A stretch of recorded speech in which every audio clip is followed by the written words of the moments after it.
It's always wonderful and special and new. Sure, other folks think they know what it's all about. Millions of other folks. But when did two people ever really love each other as we do? When were two people ever so sure they were just born to live with each other? We can't fail to find happiness together in this wonderful world of today and tomorrow, in a whole lifetime of wonderful tomorrows. Imagine a home of our own,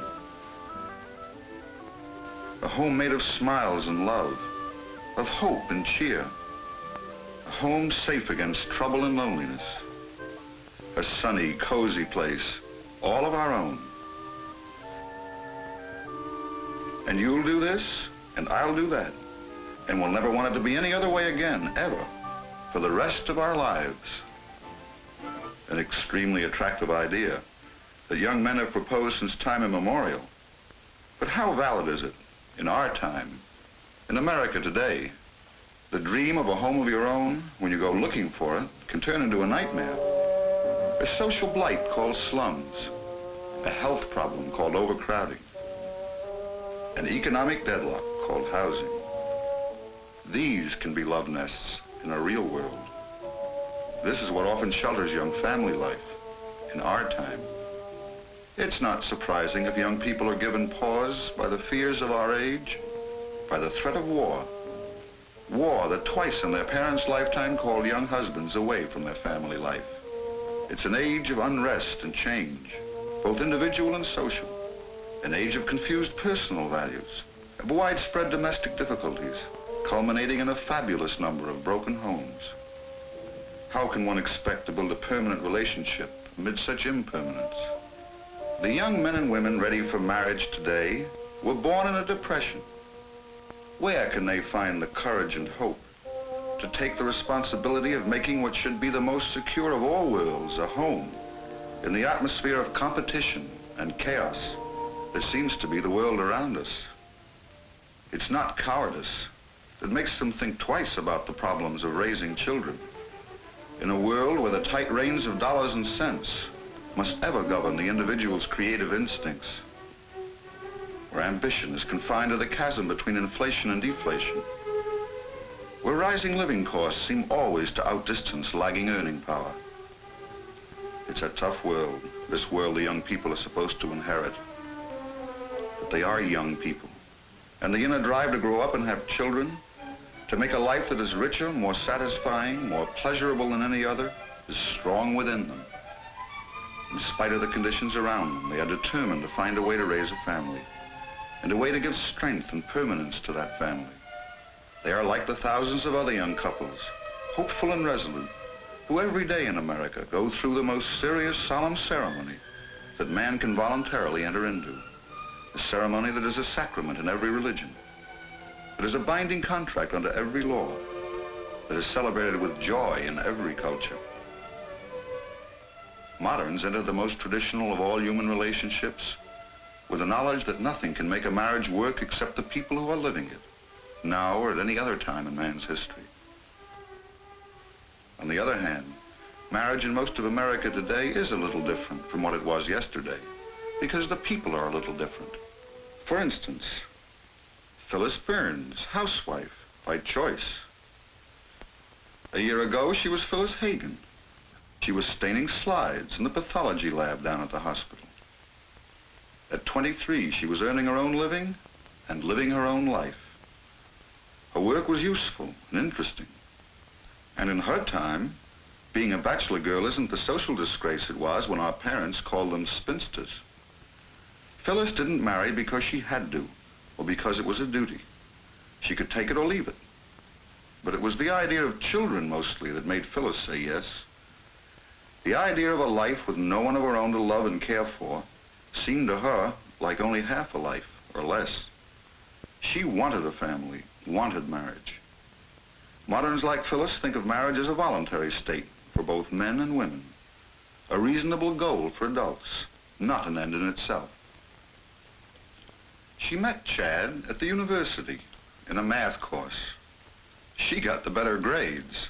Now he's an engineer and she's a housewife. He's helping to build a hospital in her town, a town he'd never heard of before they got to know each other. People aren't stopped by geography or class distinctions in selecting a marriage partner nowadays. Chad didn't choose Phil for money or connections or even because she seemed the most wonderful girl on earth. He'd known other girls that he liked, both socially and in his work. Sure, he was in love with Phyllis, but he wasn't looking for a miracle. He was looking for a wife. And he chose carefully, without help, as he does most things. He did it with a sense of being responsible for it, trying to know as many facts as possible, and then acting with faith in himself and in her. Freedom of choice. It's a modern privilege and a modern responsibility. Just as she believes that a child is a person and entitled to respect and consideration, Catherine Hartford, another wife in our town, believes a married woman is a person too. Catherine is another modern with modern ideas about education and marriage as well. To her, the husband is not the master, the wife a slave. She doesn't think of the children in her classes as inferior to her, and she doesn't think of herself as inferior in any way to Frank, who she married 4 years ago. Different, yes, as every man is from every woman, as every individual is from any other individual. But one isn't better than the other for those differences. As a teacher and a mother, Kathy is a free, fulfilled human being. She's able to pull her weight in the partnership that is marriage. In a modern partnership, the rights and privileges, like the duties and responsibilities, are better balanced when they're equal. Frank is a businessman, practical, responsible, sensible. He thinks of things in terms of cause and effect. As a modern, he even thinks about marriage that way. Years ago, the marriage deal worked if the husband was sober and brought home the paycheck every week, if the wife was faithful and produced a house full of children. Frank knows it doesn't quite work that way anymore. He's shrewd about people, meets a lot of them in the course of his business day. He knows a lot of happily married couples, but he also knows the divorce rate in America. Marriage is like a car, Frank says. To keep running smoothly, it's got to keep getting the fuel that makes it start and go in the first place. People have to go on liking each other in order to live together. The man has to be able to ask, is this a good thing for me, for her, for the child? And the answer has to be yes, at least pretty good, for all of us. If young people could look into the minds of modern couples, how would they find that question answered? What are the positive values that go with the jokes about the ball and chain? What does marriage mean to the people who live it day after day?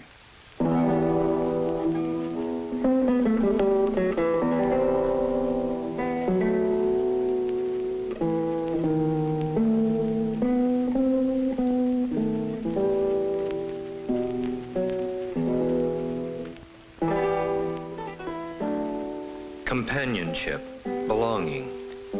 It's hard to hit on the right word, but that's what's most important in marriage. For me, anyhow.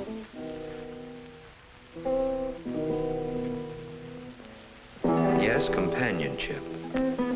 But not just being with another person. Phil is very much a gal, and these camping trips of ours are like going on a date, with a companionship angle added. It's mornings like this, getting up when it's still cool, feeling alone and yet not quite alone, not lonely.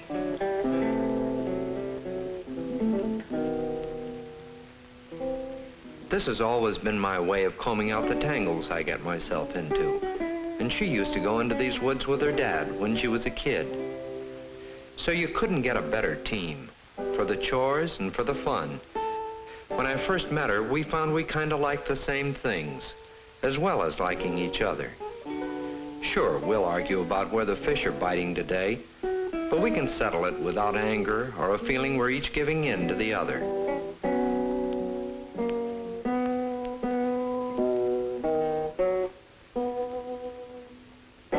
It's fun just being with her. She can take tough breaks without getting fussed. If the sun isn't shining, we can usually fix our troubles with a laugh. Often, Phil and I don't have to say anything, and we know what we mean. That comes from being together so much and liking it. That's probably the most wonderful thing of all, that bond of relaxed silence. I can know she's with me without having to touch her or talk to her. We're together, really together.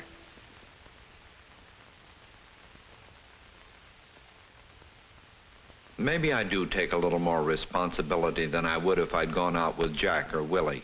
So what? To tell the truth, I get a kick out of it. The old business of being the man of the house, making believe we're tougher or something. But it makes you feel good anyhow. There's a lot of things like that I've started to do since we decided to go it together. Trying to understand her crazy notions, having patience and encouraging her when she's low, really respecting her for the terrific gal she is. It's not always easy. I've got my own problems, but it sure pays off. And not only with her. By wanting to give her those things, I've learned how to give them to other people. The better I am with her, the better I am with the gang in the office.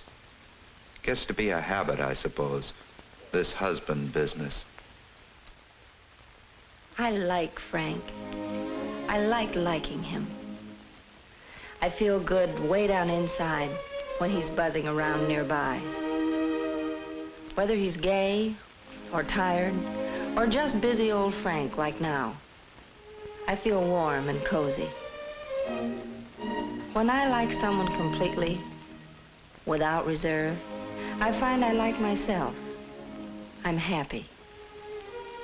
We're all a little like that, I guess. I can see it in Frank, the way he fusses over the house, or the tone of his voice when he talks to Buddy. It's fun to like. Frank isn't the handsomest man in the world, or the cleverest, but he won't ever make me ashamed of liking him. Life isn't perfect. Sometimes when I want to stew quietly, Frank's need for action is a nuisance. But it doesn't last long. On the other hand, there are lots of things that interest me that he won't talk about because he finds them highbrow. We're different, but in the things that count, we never really get far from each other. I sometimes think I can see our love in Buddy, in his eyes, in his smile. It's in the air that he breathes, in the food that he eats. Love can be a good, healthy diet, in spite of what they say about not living on it. For growing kids, I think it's more important than vitamins. It's not bad for young women approaching middle age either. She's always talking about getting old. Every new wrinkle, every gray hair. To tell the truth, she looks better to me every day. Kathy was always good looking. But since Buddy was born, something has happened to her looks. More peaceful, sweeter, realer. Sure, I've thought about it. Every married man does. I've tried to figure out why we don't get bored with each other the way people in novels seem to do. Naturally, we're getting older, but I don't notice it. Not in her. Not in me as far as she's concerned. As long as things stay the way they are, I'm a happily married man.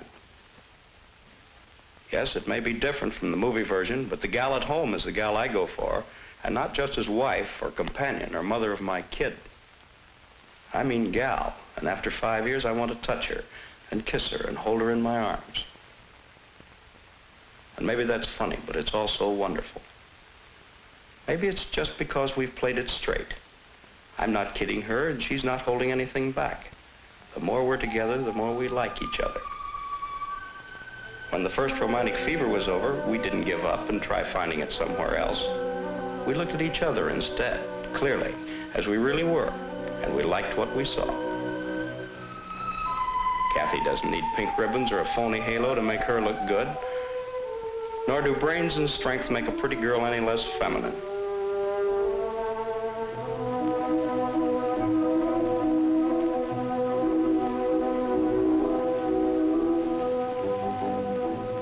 The guy that prefers a pretty gal to a beautiful woman has got an awful lot to learn. Chad is solid. He's there, now and whenever I need him. You mightn't think so to see us operate. I always seem to be doing things for him, and he seems to depend on my doing them. A stranger might wonder how he got along before I met him. But that's not really how I feel about it. Take his work, for instance. There's a lot of math to be done in connection with this building competition he's entered. He could do it alone, of course, but it happens that I'm pretty good at math, and so we agreed that I would do part of it. It's work, sure, but it's fun, too. And the fact that he trusts me to do it well is what I call respect. And respect is something very important to me. How did it ever get to be so late? I'll have to fly to get to that clinic on time, and I'm not finished with the ironing. Looks like I'll have to start changing a lot of habits, even though the baby isn't due for another 6 months. I wonder what he's going to do to our routine. We've only just settled down into this way of life, and now, that must be Chad already. I am late.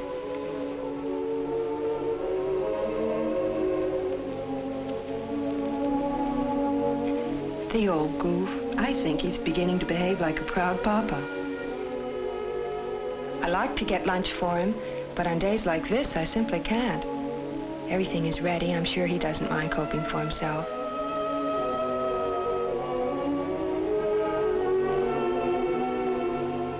Funny, I always thought I'd be scared, but I'm not. Not of this, nor what's coming. Chad told me I wouldn't be. When the time comes, he said, your whole body gets ready for it, and so does your mind. And he's right. He's always doing that, encouraging me, making me feel that I can stand on my own feet. He's a real person, and he expects me to be a real person, too. Funny thing is that it works. Of course I don't mind waiting.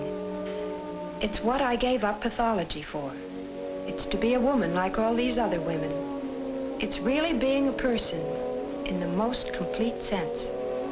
It's part of the big thing behind Chad and me. Neither one of us needs the other to live or breathe for him. On the other hand, we're not ashamed to depend on each other once in a while. As a team, we're going to be hard to beat. These marriages are not perfect, but all in all, they seem to work. And they work in proportion to the emotional maturity of the partners. Marriage is an institution for grown-ups. Kathy has grown up to the point of accepting herself. A simple, good-natured soul who likes to love and be loved. To be sure, Frank might read more than the sports page if he wanted to be a better companion for his wife and family. But Kathy knows what she's looking for, and there's a good chance she'll do what it takes to get it. Big things and little things. No one expects anyone. The Hartfords were going to spend a quiet evening at home.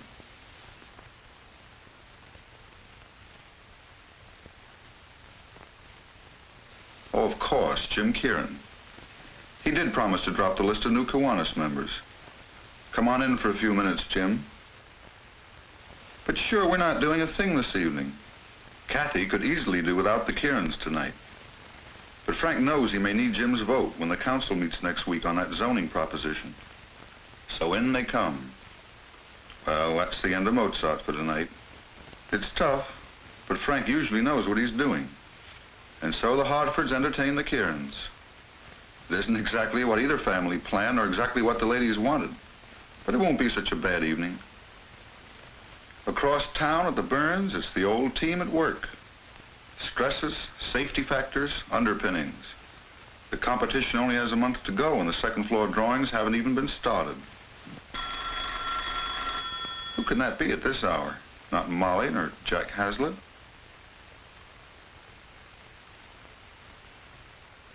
Bill Martin. It'd be nice to see him and Eve soon. What's that? They want us to go to the movies tonight? Of course we can't, darling. We agreed we were going to finish these plans. Sure, but I just told him we were spending the evening at home. But Phyllis is a big girl, too. If she's going to spend her time helping Chad, she's going to see that something comes of it. She's given up her career for the marriage, but that doesn't mean she's turned into a playgirl. And Chad has grown up enough to adjust, to decide between two things that he wants by picking the one he wants most and letting the other go. He'd like to spend the evening with the Martins. He'd like to finish the job. He knows he's lucky to have a wife who knows what he wants most.